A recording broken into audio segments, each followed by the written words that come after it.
One of the questions I get a lot about is which should I buy, a micromotor or a flex shaft? Now I've actually covered all of the different flex shafts and micromotors from Foredom in different videos, and I will be sure to include links to all of those down in the description, so be sure to check that out.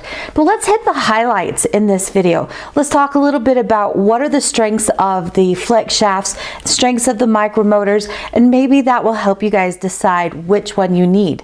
Now you also need to understand that each of these are going to have multiple options when it comes to different hand pieces, also different accessories, different types of controlling, whether you're using a foot control or you've got some kind of a control unit that sits on your bench top. And it will really take a little bit of looking into to determine the right solution for you. Let's jump in first and talk about flex shafts. First up is our SR motor. Hands down, by far the most popular flex shaft, and you're going to find this in probably about 90% of jeweler studios. It runs from 500 to 18,000 RPM and features a 1/6 horsepower motor. So it's strong, but it doesn't have quite the same amount of torque that some of the others do. Next up is the LX motor. Now this motor is a low speed motor and it's got the highest power at lower speeds. Now its maximum speed is only 5,000 RPM, but again, like I said, the most power is going to be at the low end of those operating speeds, and this is going to make it ideal for someone who is doing stone setting or someone who is woodworking with those chisel accessories.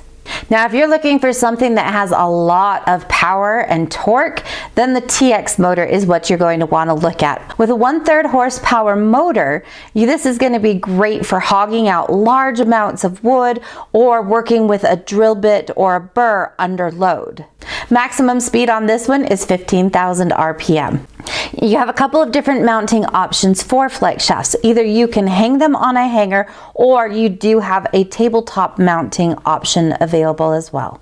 Now when we talk about micromotor, this is the micromotor. It's not just your hand piece. So it's something a little bit different. And the reason they call it a micromotor is they take everything that's in that flex shaft motor and it's now sitting right here. We have two different types of motors. We have a brush type and we have brushless. Let's take a dive into our brush type to begin with. Now in the brush type, we actually have a couple of different types of motors that are used in my studio. The first one is a hammer handpiece. I love this thing. And the other one is a rotary. I love this thing also. Now brush type means that just like a flex shaft, you are going to have a little bit of maintenance and you are going to have access to some of that area when you unscrew this bottom cap, and now we have access to our brushes in the motors themselves. Those need to be looked after as well as keeping this area nice and clean. So when I take this little cap here and I close it all the way, there is still a little bit of a gap around right here that allows for airflow, and that is necessary to keep this handpiece cool. That is not the case when you're working with a brushless motor. I never have to change out brushes. These have a coated, permanently sealed ceramic bearings inside of them, so I never have any of that maintenance. At this point in time, hammer hand pieces only come in a brush type motor. However, I do know that there is work being done on a brushless motor. When it comes to your rotary hand pieces, the way that you would swap out different accessories here is just by rotating, and you kind of hear that click. And that's going to open and close the collet up here. And what I like to do is order my rotary hand pieces with a 1/8 inch collet. By having a 1/8 inch collet installed on this, it allows me to have the option to select multiple sizes of mandrels when using a collet adapter. So in this case, I can use 1/8 inch accessories, which is about 3.2 millimeters, as well as with the collet adapter, can place this in here, and it's going to reduce that down now to a 3/32 or 2.35 millimeters. So now I have the option of using both sizes there. So now that we've talked a little bit about the different hand pieces, let's talk about some of the packages that these come in, or the boxes and the control units for this.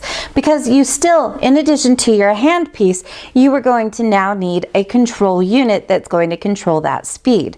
Here in my studio, because it is a teaching studio, I have a number of these throughout the room. My first one here at my filming station is a 1050. It allows me to use two different types of motors. So I can have one brush type and one brushless. So as I'm here at the filming bench, I like to keep my hammer handpiece, which is a brush type handpiece or motor in there, as well as my brushless rotary handpiece or motor on that one. For my student benches, I keep a 1070. Now the 1070 refers to the options that come with that. And in this case, a 1070 comes with a rotary handpiece. But I could order the same thing as a 1090. It would have the rotary handpiece as well as the hammer handpiece. Now that is for brush type motors. It allows you to have one handpiece plugged in at a time, and then you just swap those out as needed. Finally, here in my studio, I have a 1040. Now the 1040 is Foredom's newest, and it was introduced just a couple of years ago. It features low speed at 500 RPM with high torque of 8.7 Newton centimeters.